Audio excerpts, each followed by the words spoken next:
Hey, what's up guys? My name is Vish Patel and welcome back to my channel. So today I'm going to talk about how I made 40 to 42% on return on investment on my first rental property. So this is a story of 2013 when I was looking for my first house actually for myself. So when I was looking for the house, I kind of started learning about all the properties, market, townhouses and a single family house and all kind of different spec about the houses actually.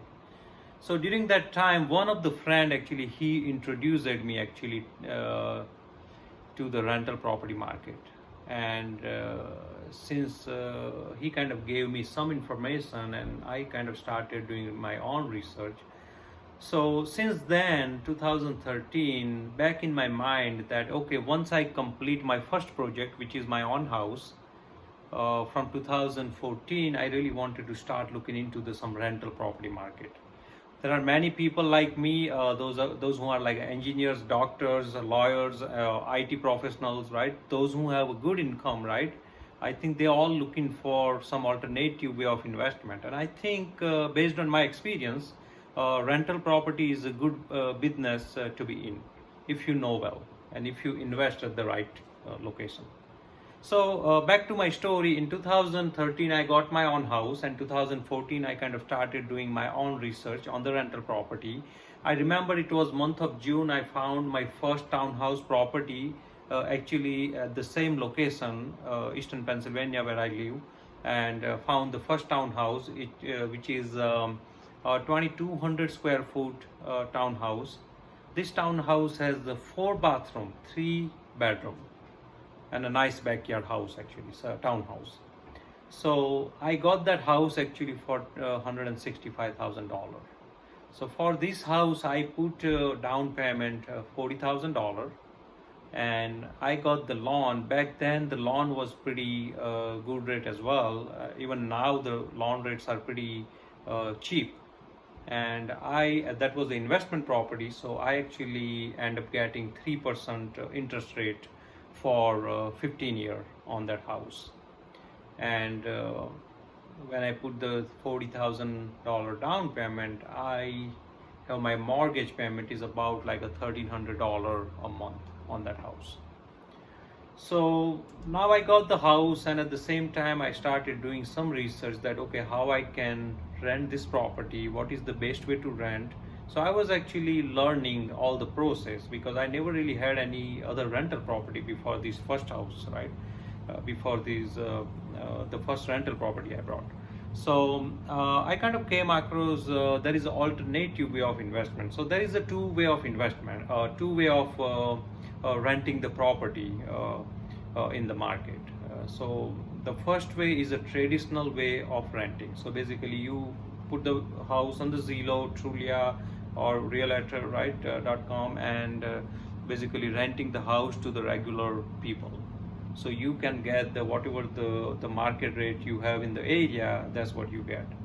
I learned during my research that there is an alternative way, which is basically you can also rent your house for short term to the insurance company. Another thing, to the professional companies who always looking for some rental property for their executive as well.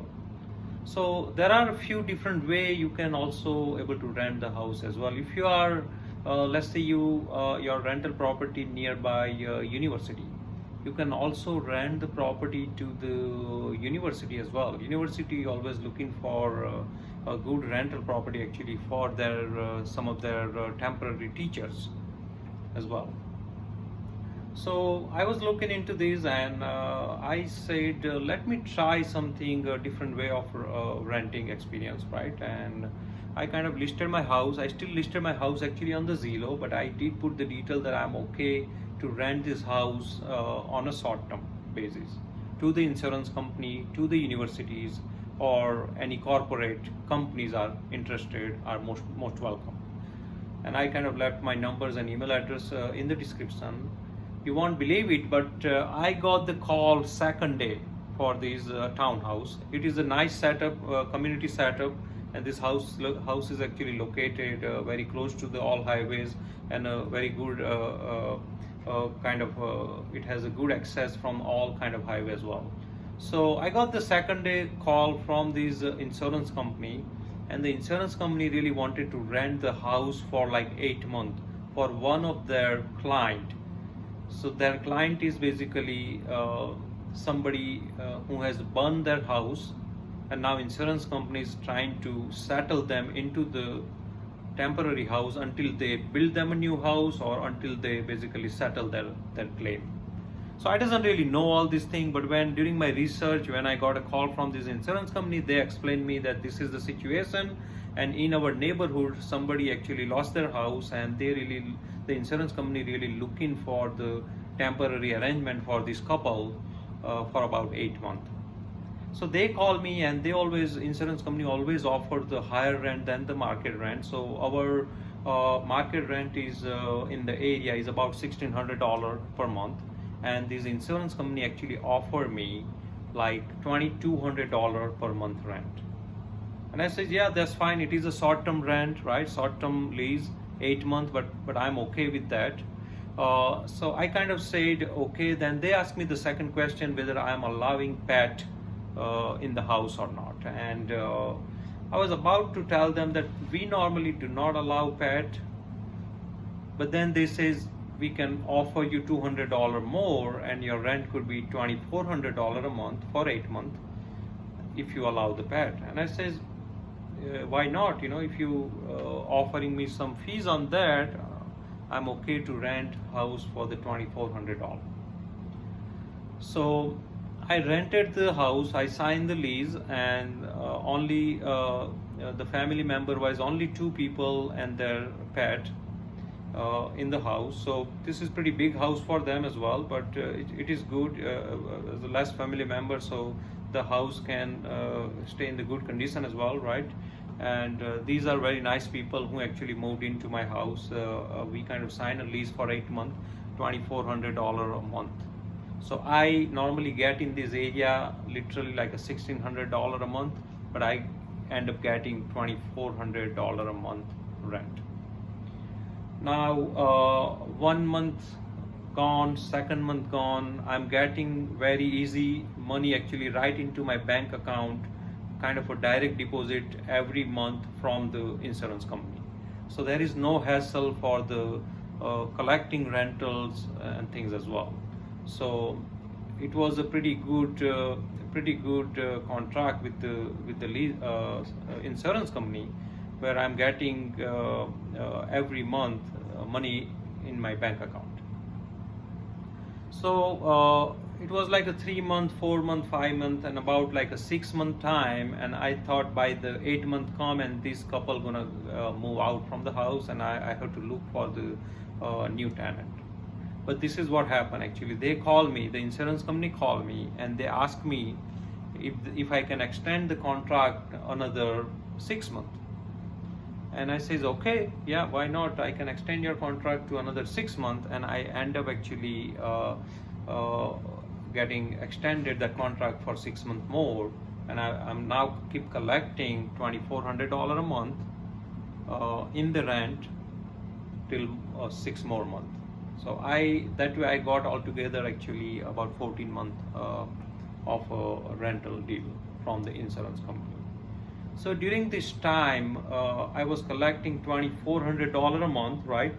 So basically I'm collecting, if we count 12-month basis, 2,400 multiplied by 12, right?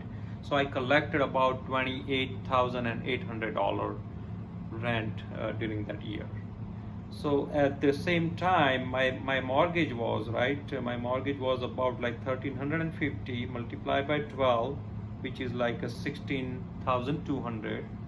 And if I minus that 28,500, which is about roughly, I'm getting like a $12,000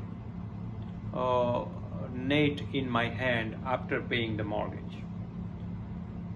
So $12,000 is basically pretty good return, and this is after even expense. So let's say even if I put a couple of $100 in expense, I'm still getting net in my hand $12,000 after paying the mortgage and the principal and everything. So my down payment for this house was like a $40,000.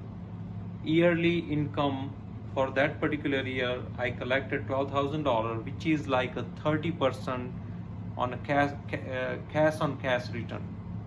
For that year, I had like a 30% return on my 40,000 investment.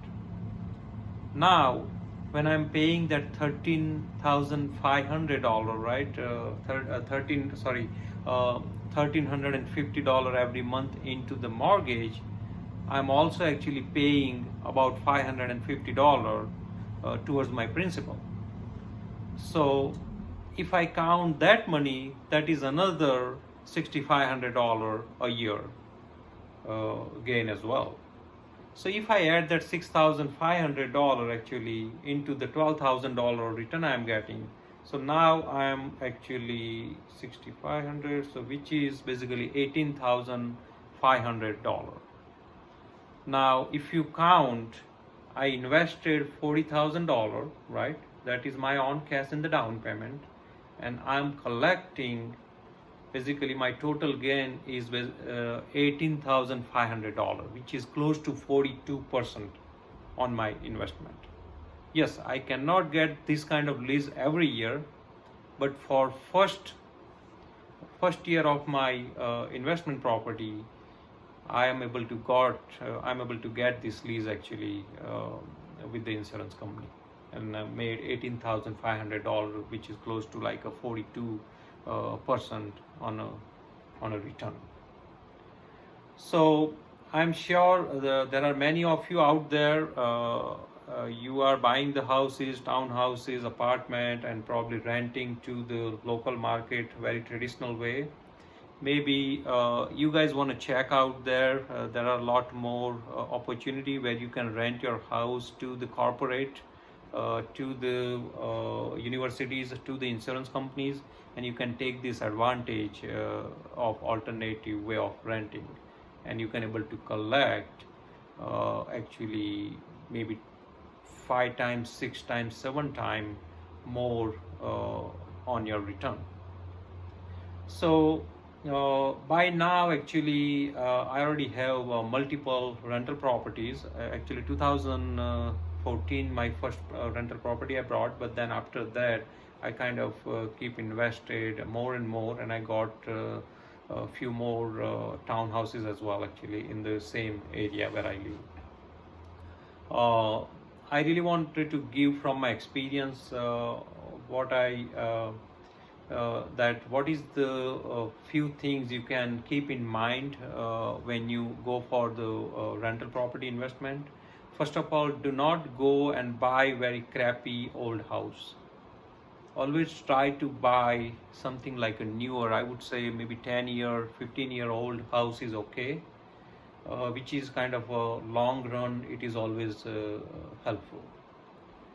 Always try to buy the house in a better area where you can see the lot more is happening, the expansion is happening, community is growing, lot more like a newer areas and a newer community building is happening. So buy house in those kind of area. Those are the area most likely to get the higher in the value going further. A third thing, that also look for some access. If you have like a nice highway access and nice exit from your community, so the people always looking for like a people who traveling, they always looking for like a easy access, so they can easily drive out to their work location. So these are the few things. There is the last one most important thing. There is a 1% rule. I know one of my friend who teach me actually that, okay, if you buy a house $165,000, make sure you at least get a $1,650 per month in the rent. So this is the rule of thumb is basically you can apply, and based on this rule you can always kind of be on a positive